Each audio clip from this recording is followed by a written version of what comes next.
ನಮಸ್ಕಾರ ವೀಕ್ಷಕರೇ, 30 ಜಿಲ್ಲೆ 30 ಸುದ್ದಿ ವಿಶೇಷ ಬುಲೆಟಿನ್ಗೆ ಸ್ವಾಗತ. ನಾನು ಶರ್ಮಿತಾ ಶೆಟ್ಟಿ, ನನ್ನ ಜೊತೆ ಇದ್ದಾರೆ ನಾನು ಸೌಮ್ಯ ಬಳಲಿ. ವೆಲ್ ವೀಕ್ಷಕರೇ, ಬೆಳಗ್ಗೆಯಿಂದ ಇಲ್ಲಿ ತನಕ 30 ಜಿಲ್ಲೆಗಳಲ್ಲಿ ಏನೆಲ್ಲ ವಿದ್ಯಮಾನ ಆಗಿದೆ ಒಂದೊಂದಾಗಿ ನೋಡ್ತಾ ಹೋಗೋಣ.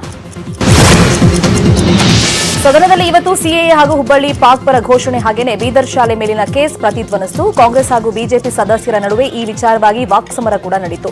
ತುಕಡೆ ಗ್ಯಾಂಗ್ ಹೆಸರಲ್ಲಿ ಬಿಜೆಪಿ ಸಚಿವರು ಹಾಗೂ ಕಾಂಗ್ರೆಸ್ನ ಶಾಸಕರ ನಡುವೆ ಕೋಲಾಹಲವೇ ಸೃಷ್ಟಿಯಾಯಿತು. ಬಿಜೆಪಿ ಸದಸ್ಯರು ನೀವು ತುಕಡೆ ಗ್ಯಾಂಗ್ ಮಾಲೀಕರು ಅಂತ ಕಾಂಗ್ರೆಸ್ ವಿರುದ್ಧ ಆರೋಪಿಸಿದ್ರೆ, ಕಾಂಗ್ರೆಸ್ನ ಸದಸ್ಯರು ತುಕಡೆ ಅರೆಸ್ಟ್ ಮಾಡಿಸಿ ಅಂತ ಸಿಟ್ಟಿಗೆದ್ದು ವಾಗ್ದಾಳಿಯನ್ನ ನಡೆಸಿದರು. ತುಕಡೆ ಗ್ಯಾಂಗ್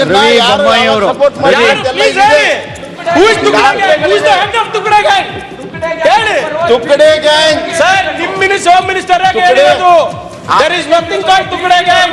ತುಕಡೆ ಗ್ಯಾಂಗ್ ಅಂತ ಇಲ್ಲ, ಅದಕ್ಕೆ ಅಧ್ಯಕ್ಷರಿಲ್ಲ. ತುಕಡೆ ಗ್ಯಾಂಗಿನ ಮಾಲಕರು ನೀವೇ. ತುಕಡೆ ಗ್ಯಾಂಗಿನ ಮಾಲಕರು ನೀವು. ಅರೆಸ್ಟ್ ಮಾಡಿ ನೋಡೋಣ. ತುಕಡೆ ಗ್ಯಾಂಗಿನ ಅಧ್ಯಕ್ಷರು ಪ್ರಧಾನಮಂತ್ರಿಗಳು ಮತ್ತು ಗೃಹ ಮಂತ್ರಿ ಮಾಡಿ ಸರ್, ಅರೆಸ್ಟ್ ಮಾಡಿ. ಅರೆಸ್ಟ್ ಮಾಡಿದರೆ ಅರೆಸ್ಟ್ ಮಾಡಿದರೆ ಏನ್ ಮಾಡಿ ನೀವೇ. ಅರೆಸ್ಟ್ ಮಾಡಿದ್ರೆ ಬೀದಿಗೆ ಸ್ಲಾಪ್ ಸೆಡಿಷನ್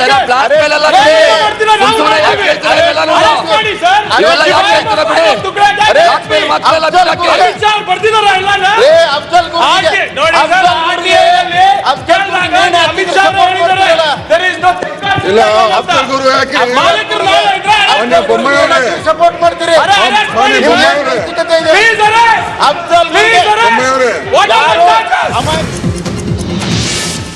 ಬಿಜೆಪಿ ಕಾಂಗ್ರೆಸ್ ಕೋಲಾಹಲ ಬಳಿಕ ಸರ್ಕಾರವನ್ನ ತರಾಟೆಗೆ ತೆಗೆದುಕೊಂಡ ಸಿದ್ದರಾಮಯ್ಯ ಸಿಎಎ ಹಾಗೂ ಹುಬ್ಬಳ್ಳಿ ಹಾಗೂ ಬೀದರ್ ಶಾಲೆಯ ಕೇಸ್ ಪ್ರಸ್ತಾಪಿಸಿದ್ರು. ಮಂಗಳೂರಿನಲ್ಲಿ ಇಬ್ಬರು ಅಮಾಯಕರು ಮೃತಪಟ್ಟರು. ಇನ್ನು ಹುಬ್ಬಳ್ಳಿಯಲ್ಲಿ ವಿದ್ಯಾರ್ಥಿಗಳನ್ನ ಬಂಧಿಸುವಲ್ಲಿ ಸರ್ಕಾರ ಗೊಂದಲ ಮಾಡಿತು. ಬೀದರ್ನಲ್ಲಿ ಶಾಲೆ ವಿರುದ್ಧ ಕೇಸ್ ಹಾಕಿ ಮಕ್ಕಳಿಗೆ ವಿಚಾರಣೆ ಹೆಸರಲ್ಲಿ ತೊಂದರೆ ಕೊಡುತ್ತಿದ್ದಾರೆ ಅಂತ ಸರ್ಕಾರವನ್ನ ತರಾಟೆ ತೆಗೆದುಕೊಂಡ್ರು. ಮತ್ತೆ ಮಂಗಳೂರಿನಲ್ಲಿ ಮಾಡಿದ್ದು ಲೀಗಲ್ ಇಲ್ಲಿಗಲ್ ಯಾಕೆ ಮಾಡಿದ್ರಿ? ಏಕಾಏಕಿ ಗೋಲಿಬಾರ್ ಮಾಡಿ ಇಬ್ರು ಅಮಾಯಕರು, ಒಬ್ರು ಜಲೀಲ್, ಇನ್ನೊಬ್ರು ನೌಶೀನ್. ಪಾಪ ಅವರಿಬ್ಬರು ಪೊಲೀಸ್ನವರು ಕೊಂದಾಕ್ಬಿಡ್ತಾರೆ. ಸಿಎಎ ಬೀದರ್ ಶಾಹೀನ್ ಶಾಲೆ ಪ್ರಕರಣ ಚರ್ಚೆಗೆ ಕಾಂಗ್ರೆಸ್ ಪಟ್ಟು ಹಿಡಿತು. ಈ ವೇಳೆ ಮಧ್ಯಪ್ರವೇಶ ಮಾಡಿದ ಸಿಎಂ ಹಲವು ಮಹತ್ವದ ವಿಷಯಗಳಿವೆ, ಅದಕ್ಕೆ ಅವಕಾಶ ಮಾಡಿಕೊಡಿ ಅಂತ ಮನವಿಯನ್ನ ಮಾಡಿಕೊಂಡ್ರು. ಇದಕ್ಕೆ ಕಾಂಗ್ರೆಸ್ ಒಪ್ಪದೇ ಇದ್ದಾಗ ಸಿಎಂ ಆಕ್ರೋಶವನ್ನು ವ್ಯಕ್ತಪಡಿಸಿದರು. ಸ್ಪೀಕರ್ ಚರ್ಚೆಗೆ ಕಾಲಾವಕಾಶ ನಿಗದಿ ಮಾಡಿದ್ದಾರೆ, ನೀವು ಸ್ಪೀಕರ್ ನಿರ್ಧಾರವನ್ನೇ ಪ್ರಶ್ನೆ ಮಾಡ್ತೀರಾ ಅಂತ ಕಿಡಿಕಾರಿದರು. You can't dictate to speaker. No, I am not. You can't dictate. No, I am not dictating. Speaker is going to take decision. I am only exercising my right. ಸಮಯ ನಿಗದಿ ಮಾಡಿಕೊಡ್ತೀನಿ ಅಂತ ಹೇಳಿದ್ದೀನಿ ನೀವೇ ಮಾಡ್ತೀರಾ?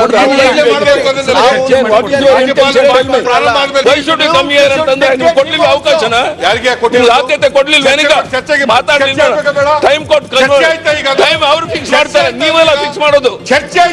ಸ್ಪೀಕರ್ ಫಿಕ್ಸ್ ಮಾಡ್ತಾರೆ, speaker fix ಮಾಡ್ತಾರೆ time. Only fix ಆಯ್ತು, ಇದುವರೆಗೆ ನಡ್ಕೊಂಡ್ಬಂದ ಸಂಪ್ರದಾಯ ಹಂಗೆ. You can't dictate. ಸಿಎಂ ಗರಂ ಆಗ್ತಿದ್ದಂತೆ ಪ್ರತಿಪಕ್ಷಗಳು ಸಿಡಿದೆದ್ವು. ನೀವು ಪ್ರತಿಪಕ್ಷ ಸದಸ್ಯರನ್ನ ರಕ್ಷಣೆ ಮಾಡಿ, ಇಲ್ಲವೇ ನೀವೇ ಸದನವನ್ನ ನಡೆಸಿಕೊಳ್ಳಿ ಅಂತ ಸಿದ್ದರಾಮಯ್ಯ ಆಕ್ರೋಶವನ್ನ ವ್ಯಕ್ತಪಡಿಸಿದ್ರು. ಸ್ಪೀಕರ್ ಮತ್ತು ಸಿಎಂ ವಿರುದ್ಧ ಬೇಸರ ವ್ಯಕ್ತಪಡಿಸಿ ಕಾಂಗ್ರೆಸ್ ಸದಸ್ಯರು ಸಭಾತ್ಯಾಗ ಮಾಡಿದ್ರು. ಬಳಿಕ ವಿಪಕ್ಷ ನಾಯಕ ಸಿದ್ದರಾಮಯ್ಯ ಕೊಠಡಿಗೆ ಧಾವಿಸಿದ ಕಾನೂನು ಮತ್ತು ಸಂಸದೀಯ ಸಚಿವ ಮಾಧುಸ್ವಾಮಿ ಮನವೊಲಿಸಲು ಮುಂದಾದರು. ಸಭಾತ್ಯಾಗ ಮರೆತು ಕಲಾಪಕ್ಕೆ ಹಾಜರಾಗುವಂತೆ ಮಾಧುಸ್ವಾಮಿ ಸಿದ್ದರಾಮಯ್ಯಗೆ ಮನವಿ ಮಾಡಿದ್ದು, ಚರ್ಚೆಗೆ ಅವಕಾಶ ಕೊಡದೆ ವಂದನಾ ನಿರ್ಣಯದ ಮೇಲೆ ಭಾಷಣ ಮಾಡೋದು ಸರಿನಾ ಅಂತ ಸಿದ್ದರಾಮಯ್ಯ ಮಾಧುಸ್ವಾಮಿಗೆ ಪ್ರಶ್ನೆ ಮಾಡಿದರು. ಹೊರಗಡೆ ಹೋಗ್ತಾ ಇದ್ದಾರೆ ಅಷ್ಟೇ.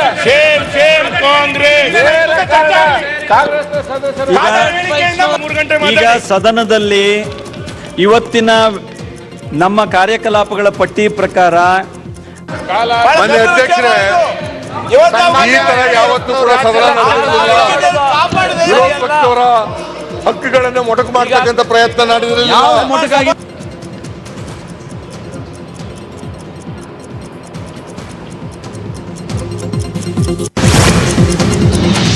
ಬಿಜೆಪಿಯಲ್ಲಿ ಮತ್ತೆ ಭಿನ್ನಮತದ ಪರ್ವ ಶುರುವಾಯಿತಾ ಅನ್ನೋ ಪ್ರಶ್ನೆಗಳು ಮೂಡ್ತಾ ಇವೆ. ನಿನ್ನೆ ಶೆಟ್ಟರ್ ನಿವಾಸದಲ್ಲಿ 20ಕ್ಕೂ ಹೆಚ್ಚು ಶಾಸಕರಿಂದ ಪ್ರತ್ಯೇಕ ಸಭೆ ನಡೆದಿದ್ದು, ಭೋಜನಕೂಟದ ನೆಪದಲ್ಲಿ ಶಕ್ತಿ ಪ್ರದರ್ಶನ ಮಾಡಿದ್ದಾರೆ ಅಂತ ಹೇಳಲಾಗ್ತಾ ಇದೆ.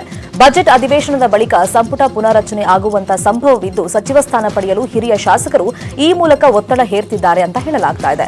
ಇನ್ನು ಕೆಲ ಹಿರಿಯ ಸಚಿವರಿಗೆ ತಮ್ಮನ್ನ ಕೈಬಿಡೋ ಭಯ ಕೂಡ ಕಾಡ್ತಾ ಇದ್ದು ಸಭೆ ಮಾಡೋ ಮೂಲಕ ಸಿಎಂಗೆ ಬಿಸಿ ಮುಟ್ಸೋಕೆ ಮುಂದಾಗಿದ್ದಾರೆ. ಸಚಿವ ಶೆಟ್ಟರ್ ಸರ್ಕಾರಿ ನಿವಾಸದಲ್ಲೇ ಮಹತ್ವದ ಸಭೆ ನಡೆದಿದ್ದು ಶಾಸಕರಾದ ಬಸನಗೌಡ ಪಾಟೀಲ್ ಯತ್ನಾಳ್, ಶಿವನಗೌಡ ನಾಯಕ್, ರಾಜುಗೌಡ, ಶಂಕರ ಪಾಟೀಲ್ ಮುನೇನಕೊಪ್ಪ, ಎಎಸ್ ಪಾಟೀಲ್ ನಡಹಳ್ಳಿ, ರುದ್ರಪ್ಪ ಲಮಾಣಿ, ಉಮೇಶ್ ಕತ್ತಿ, ಯೋಗೇಶ್ವರ್ ನಿರಾಣಿ ಭಾಗಿಯಾಗಿ ಅತೃಪ್ತಿಯನ್ನ ವ್ಯಕ್ತಪಡಿಸಿದ್ದಾರೆ. ಶೆಟ್ಟರ್ ನಿವಾಸದಲ್ಲಿ ನಡೆದ ಭಿನ್ನಮತೀಯರ ಸಭೆಗೆ ಸಿಎಂ ಬಿಎಸ್ವೈ ಗರಂ ಆದ್ರು. ಈ ಹಿನ್ನೆಲೆಯಲ್ಲಿ ಸಿಎಂ ನಿವಾಸಕ್ಕೆ ಆಗಮಿಸಿದ ಸಚಿವ ಜಗದೀಶ್ ಶೆಟ್ಟರ್ ಮುಖ್ಯಮಂತ್ರಿಗಳಿಗೆ ಸಭೆ ಬಗ್ಗೆ ಸ್ಪಷ್ಟನೆ ನೀಡೋಕೆ ಮುಂದಾದ್ರು. ಯಾವುದೇ ರಾಜಕೀಯ ವಿಚಾರ ಚರ್ಚೆಯಾಗಿಲ್ಲ, ಕ್ಷೇತ್ರದ ಅಭಿವೃದ್ಧಿ ಬಗ್ಗೆ ಚರ್ಚಿಸಲು ಬಂದಿದ್ರು, ಬೇರೆ ಅಸಮಾಧಾನಿತ ಸಭೆ ಅಲ್ಲ ಅಂತ ಸ್ಪಷ್ಟನೆಯನ್ನ ನೀಡಿದ್ರು. ಭೇಟಿ ಬಳಿಕ ಒಟ್ಟಿಗೆ ತೆರಳಿದ ಶೆಟ್ಟರ್ ಹಾಗೂ ಸಿಎಂ ವಿಧಾನಸೌಧಕ್ಕೆ ಆಗಮಿಸಿದ್ರು. ಈ ಭೇಟಿ ಮಾತುಕತೆ ನಡೆಸೋ ಮೂಲಕ ಸಿಎಂ ಕೋಪವನ್ನ ತಣ್ಣಗಾಗಿಸೋ ಪ್ರಯತ್ನವನ್ನ ಮಾಡಿದ್ರು.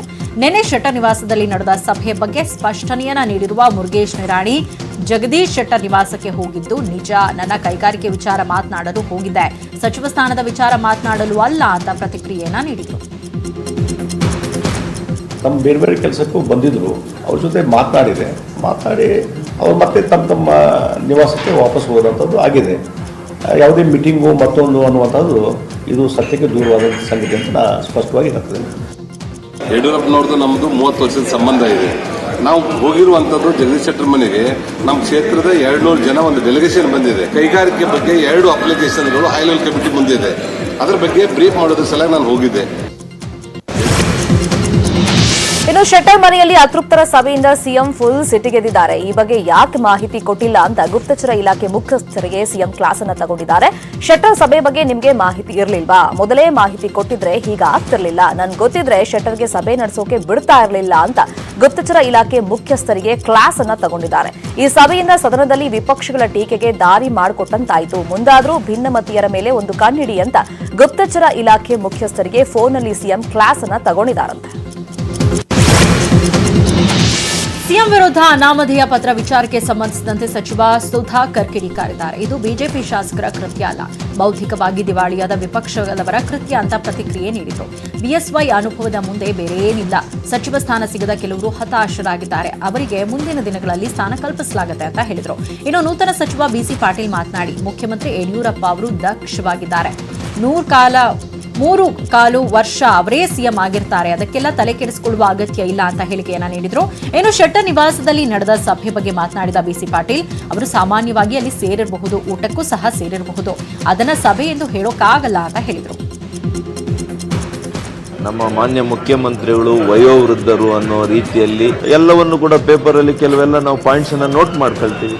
ಹಾಗೆ ಅಂತ ಮಾತ್ರಕ್ಕೆ ನಮ್ಗೇನು ಮತಿಭ್ರಮಣೆ ಆಗಿಲ್ಲ.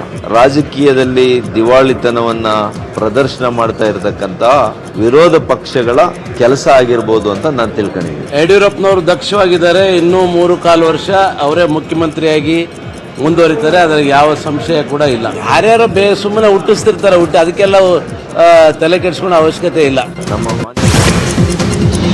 ನಿನ್ನೆ ಪರಿಷತ್ ಚುನಾವಣೆಯಲ್ಲಿ ಗೆದ್ದ ಲಕ್ಷ್ಮಣ ಸವದಿ ಇವತ್ತು ಸಿಎಂ ಬಿಎಸ್ವೈ ಅವರನ್ನ ಭೇಟಿ ಮಾಡಿದ್ರು. ಪರಿಷತ್ ಚುನಾವಣೆಯಲ್ಲಿ ಗೆಲುವು ಸಿಕ್ಕಿದ್ದಕ್ಕೆ ಬಿಎಸ್ವೈಗೆ ಸವದಿ ಧನ್ಯವಾದವನ್ನ ತಿಳಿಸಿದ್ರು. ಈ ವೇಳೆ ಸವದಿಯನ್ನ ಸಿಎಂ ಬಿಎಸ್ವೈ ಅಭಿನಂದಿಸಿದ್ರು. ಬಳಿಕ ಪರಿಷತ್ ಸದಸ್ಯರಾಗಿ ಸವದಿ ಪ್ರಮಾಣ ವಚನವನ್ನ ಸ್ವೀಕರಿಸಿದ್ರು. ನೂತನ ಸದಸ್ಯ ಲಕ್ಷ್ಮಣ ಸವದಿಗೆ ಪರಿಷತ್ ಸದಸ್ಯರು ಅಭಿನಂದನೆಯನ್ನ ಸಲ್ಲಿಸಿದ್ರು. ನಾಳೆ ದಾವಣಗೆರೆ ಮೇಯರ್ ಚುನಾವಣೆ ಹಿನ್ನೆಲೆ ಕೆಲ ಪರಿಷತ್ ಸದಸ್ಯರು ಸುಳ್ಳು ಮಾಹಿತಿ ನೀಡಿ ಮತದಾರರ ಪಟ್ಟಿಯಲ್ಲಿ ಸೇರ್ಪಡೆಯಾಗಿರುವ ಆರೋಪ ಕೇಳಿಬಂದಿದೆ. ಈ ಹಿನ್ನೆಲೆಯಲ್ಲಿ ದಾವಣಗೆರೆ ಡಿಸಿ ಮಹಾಂತೇಶ್ ಬೆಳಗ್ಗೆ 12 ಪರಿಷತ್ ಸದಸ್ಯರಿಗೆ ನೋಟಿಸ್ ಜಾರಿ ಮಾಡಿದ್ದಾರೆ. ಇಂದು ಸಂಜೆಯೊಳಗೆ ಅಧಿಕೃತ ದಾಖಲೆ ಸಹಿತ ಕಚೇರಿಗೆ ಹಾಜರಾಗಿ ಮಾಹಿತಿಯನ್ನ ನೀಡಬೇಕು ಅಂತ ಸೂಚನೆಯನ್ನ ಕೊಟ್ಟಿದ್ದಾರೆ. ಸೂಕ್ತ ದಾಖಲೆ ನೀಡುವಲ್ಲಿ ವಿಫಲವಾದರೆ ಪ್ರಜಾಪ್ರತಿನಿಧಿ ಕಾಯ್ದೆ ಅನ್ವಯ ಕ್ರಮದ ಎಚ್ಚರಿಕೆಯನ್ನ ನೀಡಿದ್ದಾರೆ. ಎಂಎಲ್ಸಿಗಳಾದ ಕೆಸಿ ಕೊಂಡಯ್ಯ, ತೇಜಸ್ವಿನಿ ಗೌಡ ಸೇರಿದಂತೆ 12 ಸದಸ್ಯರಿಗೆ ನೋಟಿಸ್ ಜಾರಿ ಮಾಡಿದ್ದಾರೆ. ಫೆಬ್ರವರಿ 20ರಂದು ಸಾರಿಗೆ ನೌಕರರ ಬೃಹತ್ ಧರಣಿ ನಡೆಸಲು ಸಜ್ಜಾಗಿದ್ದಾರೆ. ಬೆಂಗಳೂರಿನ ಫ್ರೀಡಂ ಪಾರ್ಕ್ನಲ್ಲಿ ನಾಡೋಜ ಪಾಟೀಲ ಪುಟ್ಟಪ್ಪ ನೇತೃತ್ವದಲ್ಲಿ ಧರಣಿ ನಡೆಯಲಿದ್ದು ವಿವಿಧ ಬೇಡಿಕೆಗಳ ಈಡೇರಿಕೆಗೆ ಆಗ್ರಹಿಸಿ ಸಾರಿಗೆ ನೌಕರರು ಕುಟುಂಬದಿಂದ ಸತ್ಯಾಗ್ರಹ ನಡೆಯಲಿದೆ. ಇನ್ನು ಕೆಲಸ ಸ್ಥಗಿತಗೊಳಿಸಿದರೆ ಈಗಾಗಲೇ ಸರ್ಕಾರ ಕಾರ್ಮಿಕರಿಗೆ ಕಠಿಣ ಕ್ರಮದ ಎಚ್ಚರಿಕೆಯನ್ನು ನೀಡಿದ್ದು ಎಚ್ಚರಿಕೆ ನಡುವೆಯೂ ಧರಣಿ ನಡೆಸುವುದಕ್ಕೆ ಸಾರಿಗೆ ಕಾರ್ಮಿಕರು ಮುಂದಾಗಿದ್ದಾರೆ. ಈ ಹಿನ್ನೆಲೆಯಲ್ಲಿ ಸಾರಿಗೆ ನೌಕರರ ನಡೆ ತೀವ್ರ ಕುತೂಹಲ ಮೂಡಿಸಿದ್ದು ಸಾರಿಗೆ ಕಾರ್ಮಿಕರ ಧರಣಿಗೆ ಸಿಐಟಿಯು ಬೆಂಬಲವನ್ನು ಘೋಷಿಸಿದೆ. ಹುಬ್ಬಳ್ಳಿಯಲ್ಲಿ ಪಾಕ್ ಪರ ಘೋಷಣೆ ಕೂಗಿ ಬಂಧನಕ್ಕೊಳಗಾಗಿರುವ ಕಾಶ್ಮೀರಿ ವಿದ್ಯಾರ್ಥಿಗಳನ್ನ ಬೆಳಗಾವಿಯ ಹಿಂಡಲಗ ಜೈಲ್ಗೆ ಶಿಫ್ಟ್ ಮಾಡಲಾಗಿದೆ. ಭದ್ರತೆ ದೃಷ್ಟಿಯಿಂದ ಆರೋಪಿಗಳನ್ನ ಹಿಂಡಲಗ ಜೈಲ್ಗೆ ಶಿಫ್ಟ್ ಮಾಡಲಾಗಿದ್ದು, ಹುಬ್ಬಳ್ಳಿಯ ಜೈಲಿನಲ್ಲಿ ಸಹ ಕೈದಿಗಳಿಂದ ಹಲ್ಲೆಯಾಗಬಹುದೆಂದು ಶಿಫ್ಟ್ ಮಾಡಲಾಗಿದೆ. ಪಾಕ್ ಪರ ಘೋಷಣೆ ಕೂಗಿದ ವಿಡಿಯೋ ಪಬ್ಜಿ ಗೇಮ್ನಿಂದ ಬಯಲಾಗಿದೆ. ಸಹಪಾಠಿ ಕನ್ನಡಿಗ ವಿದ್ಯಾರ್ಥಿ ಪಬ್ಜಿ ಆಡಲು ಮೊಬೈಲ್ ಪಡೆದು ವಿಡಿಯೋ ವೈರಲ್ ಮಾಡಿದ್ದಾಗಿ ಹೇಳಿಕೆ ನೀಡಿದ್ದಾನೆ. ರೂಮ್ನಲ್ಲಿ ಮೂವರು ಪಾಕ್ ಪರ ವಾದ ಮಾಡ್ತಾ ಇದ್ರು ಅಂತ ಕನ್ನಡಿಗ ವಿದ್ಯಾರ್ಥಿ ತಿಳಿಸಿದ್ದಾನೆ. ಇನ್ನು ಹುಬ್ಬಳ್ಳಿಯ ಕೆಎಲ್ಇ ಕಾಲೇಜಿನಲ್ಲಿ ಕಾಶ್ಮೀರಿ ವಿದ್ಯಾರ್ಥಿಗಳಿಗೆ ಇದೀಗ ಭಯ ಶುರುವಾಗಿದೆ. ಕಾಲೇಜಿನಲ್ಲಿ ಒಟ್ಟು 7 ಕಾಶ್ಮೀರಿ ವಿದ್ಯಾರ್ಥಿಗಳಿದ್ದು ಈಗಾಗಲೇ 3 ಪೊಲೀಸರಿಂದ ಅರೆಸ್ಟ್ ಆಗಿದ್ದಾರೆ. ಇನ್ನಿಬ್ಬರು ಸಹಪಾಠಿಗಳು ಹುಬ್ಬಳ್ಳಿ ತೊರೆದು ಬೆಂಗಳೂರಿನ ಸಂಬಂಧಿಕರ ಮನೆ ಸೇರ್ಕೊಂಡಿದ್ದಾರೆ. ಬಳ್ಳಾರಿಯ ಮರಿಯಮ್ಮನಹಳ್ಳಿ ಬಳಿ ಕಾರ್ ಅಪಘಾತ ಕೇಸ್ ಸಂಬಂಧ ಪೊಲೀಸರು ತನಿಖೆಯನ್ನು ಚುರುಕುಗೊಳಿಸಿದ್ದಾರೆ. ಪೊಲೀಸರಿಂದ ಪ್ರತ್ಯಕ್ಷದರ್ಶಿಗಳ ವಿಚಾರಣೆ ನಡೀತಾ ಇದ್ದು, ಅಪಘಾತ ನಡೆದಾಗ ನೋಡಿದ್ದ ಡಾಬಾ ಮಾಲೀಕರ ವಿಚಾರಣೆಯನ್ನ ಮಾಡಲಾಗ್ತಾ ಇದೆ. ಮಾಲೀಕನ ಬದಲು ಮಗ ವಿಚಾರಣೆಗೆ ಹಾಜರಾಗಿದ್ದು, ಸಿಸಿಟಿವಿ ದೃಶ್ಯ ಆಧರಿಸಿ ಸ್ಥಳೀಯರ ವಿಚಾರಣೆಯನ್ನ ಮಾಡಲಾಗ್ತಾ ಇದೆ. ಇನ್ನು ರೋಡ್ನಲ್ಲಿರುವಂತಹ ಸಿಸಿಟಿವಿ ದೃಶ್ಯಗಳಿಗಾಗಿ ಪೊಲೀಸರು ತೀವ್ರ ರೀತಿಯಲ್ಲಿ ಶೋಧವನ್ನು ನಡೆಸ್ತಾ ಇದ್ದು, ಅಪಘಾತ ಎಸಗಿದ ಕಾರ್ನ ಚಲನವಲನ ಪರಿಶೀಲನೆ ಮಾಡ್ತಾ ಇದ್ದಾರೆ. ಬೆಂಗಳೂರಿನಿಂದ ಹಂಪಿವರೆಗೆ ಸಿಸಿಟಿವಿ ಶೋಧ ಮಾಡಲಾಗ್ತಾ ಇದ್ದು, ಟೋಲ್ಗಳಲ್ಲಿ ಸಿಸಿಟಿವಿ ದೃಶ್ಯಗಳ ಪರಿಶೀಲನೆಯನ್ನ ಮಾಡ್ತಾ ಇದ್ದಾರೆ. ಚಾಮರಾಜನಗರ ಜಿಲ್ಲೆಯಲ್ಲಿ ಕಾಡಾನೆ ಹಾವಳಿ ಮಿತಿ ಮೀರಿದೆ. ಮಧುಮಲೆ ಅರಣ್ಯ ವ್ಯಾಪ್ತಿಯಲ್ಲಿ ಕಾಡಾನೆ ವಿದೇಶಿ ಮಹಿಳೆ ಮೇಲೆ ದಾಳಿಗೆ ಯತ್ನಿಸಿದೆ. ಸೈಕಲ್ನಲ್ಲಿ ತೆರಳುತ್ತಾ ಇದ್ದ ಮಹಿಳೆ ಮೇಲೆ ದಾಳಿಗೆ ಯತ್ನಿಸಿದೆ. ಈ ವೇಳೆ ವಿದೇಶಿ ಮಹಿಳೆ ಆನೆಯಿಂದ ತಪ್ಪಿಸಿಕೊಂಡು ಓಡ್ ಹೋಗಿದ್ದಾರೆ. ಈ ವಿಡಿಯೋ ಸಾಮಾಜಿಕ ಜಾಲತಾಣದಲ್ಲಿ ವೈರಲ್ ಆಗಿದೆ. ತಮಿಳುನಾಡಿನ ಗೂಡ್ಲೂರು ಊಟಿ ರಸ್ತೆಯಲ್ಲಿ ತೆರಳುತ್ತಾ ಇದ್ದಾಗ ಕಾಡಾನೆ ಎದುರಾಗಿದೆ. ಅದೃಷ್ಟವಶಾತ್ ಕಾಡಾನೆ ದಾಳಿಯಿಂದ ವಿದೇಶಿ ಮಹಿಳೆ ಪಾರಾಗಿದ್ದಾರೆ.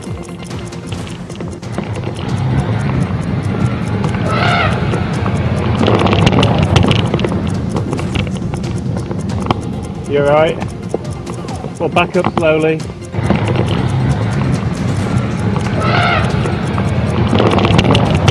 Back up slowly.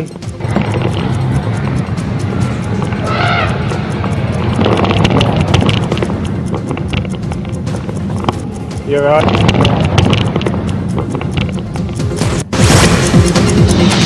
ವಿಶ್ವದ ಅತಿ ವೇಗದ ಓಟಗಾರ ಉಸೇನ್ ಬೋಲ್ಟ್ ಅವರ ದಾಖಲೆ ಹಿಂದಿಕ್ಕುವ ಮೂಲಕ ಕಂಬಳ ಪಟು ಶ್ರೀನಿವಾಸ್ ಗೌಡ ಹೊಸ ಸಾಧನೆಯನ್ನ ಮಾಡಿದ್ರು. ಅಚ್ಚರಿ ಅಂದ್ರೆ ಈಗ ಶ್ರೀನಿವಾಸ್ ಗೌಡ ಅವರ ದಾಖಲೆಯನ್ನೇ ಮತ್ತೋರ್ವ ಕಂಬಳ ಸ್ಪರ್ಧಿ ಮುರಿಯುವ ಮೂಲಕ ಮತ್ತೊಂದು ದಾಖಲೆಯನ್ನ ಬರೆದಿದ್ದಾರೆ.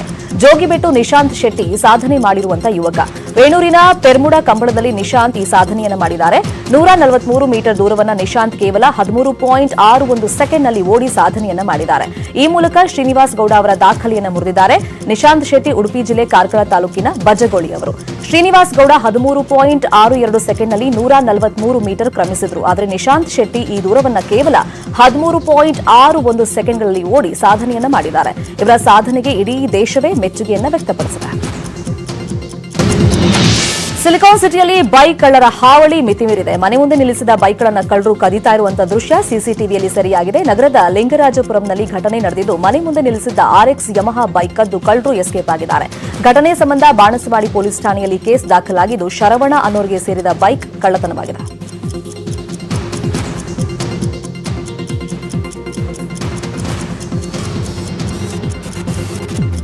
ಆ ಸಿಸಿಟಿವಿ ಫುಟೇಜ್ ನಾವು ಗಮನಿಸ್ತಾ ಇದ್ದೀವಿ. ಬೈಕ್ ಕಳ್ಳರ ಹಾವಳಿ ಯಾವ ರೀತಿ ಸಿಲಿಕಾನ್ ಸಿಟಿಯಲ್ಲಿ ಮಿತಿ ಮೀರಿದೆ ಅನ್ನೋದಕ್ಕೆ ಮತ್ತೊಂದು ಸಾಕ್ಷಿ ಇದೀಗ ಈ ದೃಶ್ಯ. ಮನೆ ಮುಂದೆ ವೆಹಿಕಲ್ ನಿಲ್ಲಿಸಿದ್ರೆ, ಎಸ್ಪೆಷಲಿ ಬೈಕ್ ಗಳನ್ನ ನಿಲ್ಲಿಸಿದ್ರೆ ಕಳ್ಳರು ಹೊಂಚಾಕಿ ಅದನ್ನ ಯಾವ ರೀತಿ ಕದ್ಕೊಂಡು ಹೋಗ್ತಾರೆ ಅನ್ನೋದನ್ನ ಈ ಸಿಸಿಟಿವಿ ಫುಟೇಜ್ ಹೇಳ್ತಾ ಇದೆ.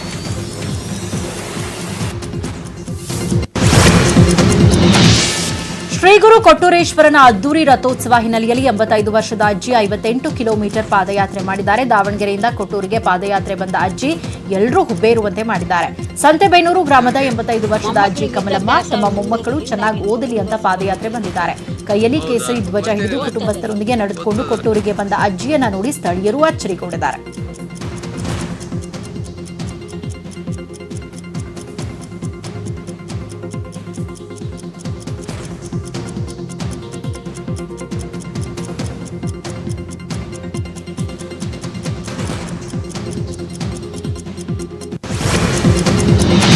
ಮೈಸೂರಿನ ವಿದ್ಯಾರಣ್ಯಪುರಂನ ಸುಯೇಜ್ ಫಾರ್ಮ್ನ ಮೋರಿಯಲ್ಲಿ ಹೆಣ್ಣು ಮಗು ಪತ್ತೆಯಾಗಿದ್ದು 6 ತಿಂಗಳ ಹಸುಗೂಸನ್ನ ಮೋರಿಯಲ್ಲಿ ಹೆತ್ತವರು ಬಿಸಾಡಿ ಹೋಗಿದ್ದಾರೆ. ಮಗುವಿನ ಚೀರಾಟ ಕೇಳಿ ಸ್ಥಳೀಯರಿಂದ ಮಗು ರಕ್ಷಣೆ ಮಾಡಲಾಗಿದ್ದು, ಸ್ಥಳೀಯರ ಸಹಾಯದಿಂದ ಪ್ರಾಥಮಿಕ ಚಿಕಿತ್ಸೆಗಾಗಿ ಮೈಸೂರಿನ ಚೆಲುವಾಂಬ ಆಸ್ಪತ್ರೆಗೆ ಮಗುವನ್ನು ರವಾನೆ ಮಾಡಲಾಗಿದೆ. ಆಸ್ಪತ್ರೆಯ ವಿಶೇಷ ವಾರ್ಡ್ನಲ್ಲಿ ಮಗುವಿನ ಆರೈಕೆ ಮಾಡಲಾಗ್ತಾ ಇದ್ದು, ಕರುಣೆ ಇಲ್ಲದ ತಂದೆ ತಾಯಿ ವಿರುದ್ಧ ಸಾರ್ವಜನಿಕರು ಆಕ್ರೋಶವನ್ನು ವ್ಯಕ್ತಪಡಿಸಿದ್ದಾರೆ.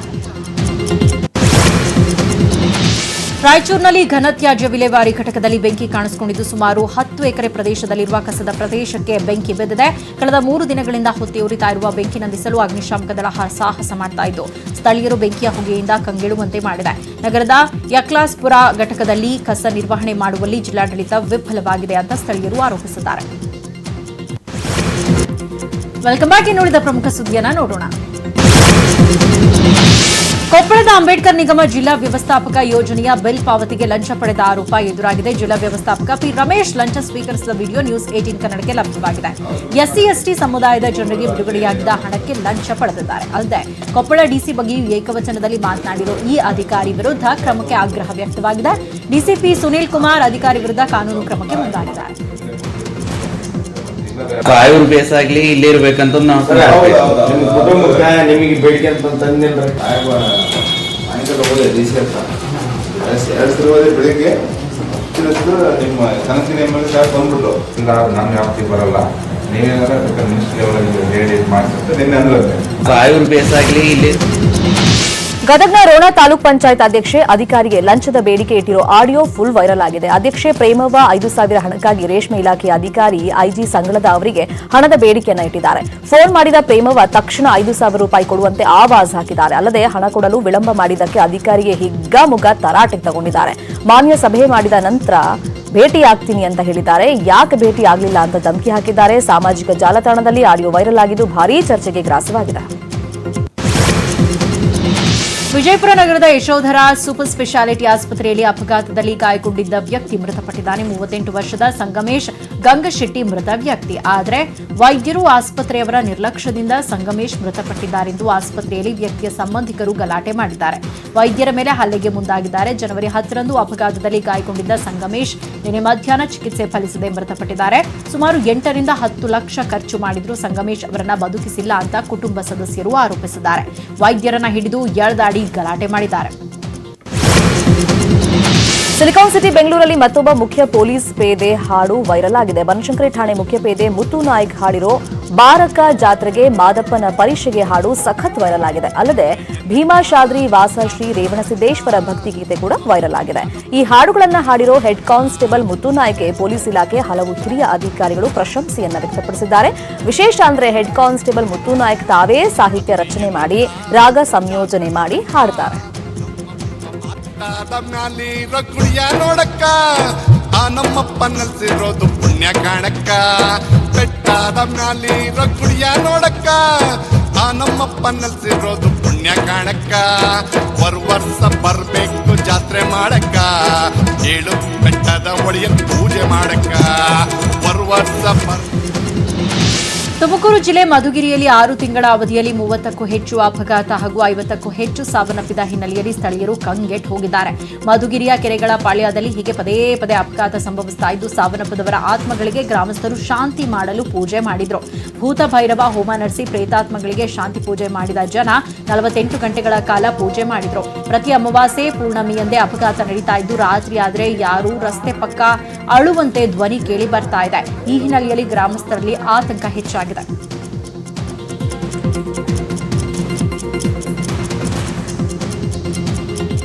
ಪ್ರಮುಖ ಸುದ್ದಿಯನ್ನ ಒಂದೊಂದಾಗಿ ನೋಡ್ತಾ ಹೋಗೋಣ. ಬೆಂಗಳೂರಿನ ಜಯನಗರದ 9ನೇ ಬ್ಲಾಕ್ನಲ್ಲಿ ಸನಾ ಉಲ್ಲಾ ಖಾನ್ ಅನ್ನೋರ ಕಾರಿಗೆ ಬೆಂಕಿ ಇಟ್ಟಿದೆ ಖತರ್ನಾಕ್ ಗ್ಯಾಂಗ್. ನೂರ್ ಪಾಷಾ, ಸಾಜಿದ್ ಸೇರಿದಂತೆ 4 ಇದೇ ಫೆಬ್ರವರಿ 2ರ ಬೆಳಗಿನ ಜಾವ ಬೆಂಕಿ ಹಚ್ಚುತ್ತಾ ಇರುವ ದೃಶ್ಯ ಏರಿಯಾದ ಸಿಸಿ ಕ್ಯಾಮೆರಾದಲ್ಲಿ ಸೆರೆಯಾಗಿದೆ. ಕ್ಷಣಾರ್ಧದಲ್ಲಿ ದಗದಗನೆ ಹೊತ್ತಿ ಉರಿದಿದೆ ಬಿಳಿ ಬಣ್ಣದ ಮಹೀಂದ್ರ XUV 500 ಕಾರ್. ಕ್ಷುಲ್ಲಕ ಕಾರಣಕ್ಕೆ ಕ್ಯಾತೆ ತೆಗೆದು ಮನೆ ಬಳಿ ಬಂದು ಚಾಕು ತೋರಿಸಿ ಬೆದರಿಕೆ ಒಡ್ಡಿತ್ತು ನೂರ್ ಪಾಷಾ ಅಂಡ್ ಗ್ಯಾಂಗ್. ಆಮೇಲೆ ಸಂಬಂಧಿಕರೊಬ್ಬರ ಕುಮ್ಮಕ್ಕಿನಿಂದ ಕೃತ್ಯ ಎಸಗಿರುವ ಶಂಕೆ ಇದೆ. ತಿಲಕ್ನಗರ ಪೊಲೀಸ್ ಠಾಣೆಯಲ್ಲಿ ಆರೋಪಿಗಳ ವಿರುದ್ಧ ಎಫ್ಐಆರ್ ದಾಖಲಾಗಿದೆ.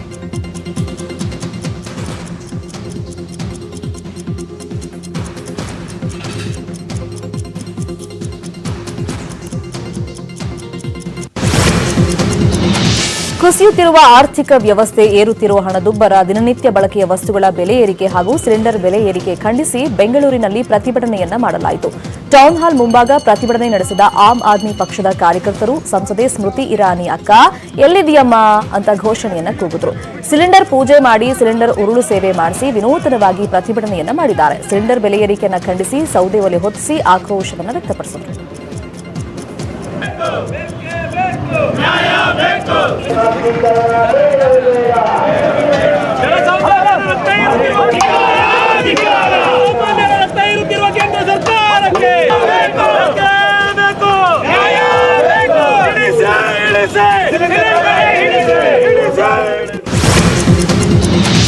ಮೈಸೂರು ಜಿಲ್ಲೆಯ ನಂಜನಗೂಡು ತಾಲೂಕಿನ ಗೋಣಹಳ್ಳಿ ಗ್ರಾಮದಲ್ಲಿ ಮಾರಮ್ಮನ ರಥೋತ್ಸವ ಸಂಭ್ರಮದಿಂದ ನೆರವೇರಿತು. ಗೋಣಹಳ್ಳಿ ಗ್ರಾಮದ ಪುರಾತನ ರಥೋತ್ಸವ ಇದಾಗಿದ್ದು ಸಾವಿರಾರು ಜನರು ಈ ರಥೋತ್ಸವಕ್ಕೆ ಸಾಕ್ಷಿಯಾದರು. ಮಾರಮ್ಮನಿಗೆ ಹಣ್ಣು ಎಸೆದು ಬೇಡಿಕೆ ಈಡೇರಿಸುವಂತೆ ದೇವರಲ್ಲಿ ಭಕ್ತರು ಬೇಡಿಕೊಂಡಿದ್ದಾರೆ.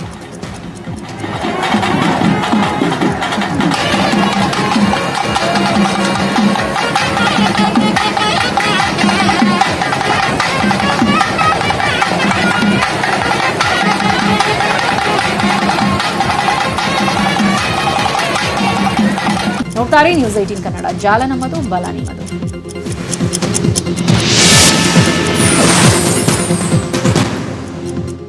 ಈ ವಾರ್ತೆಯ ಮುಖ್ಯ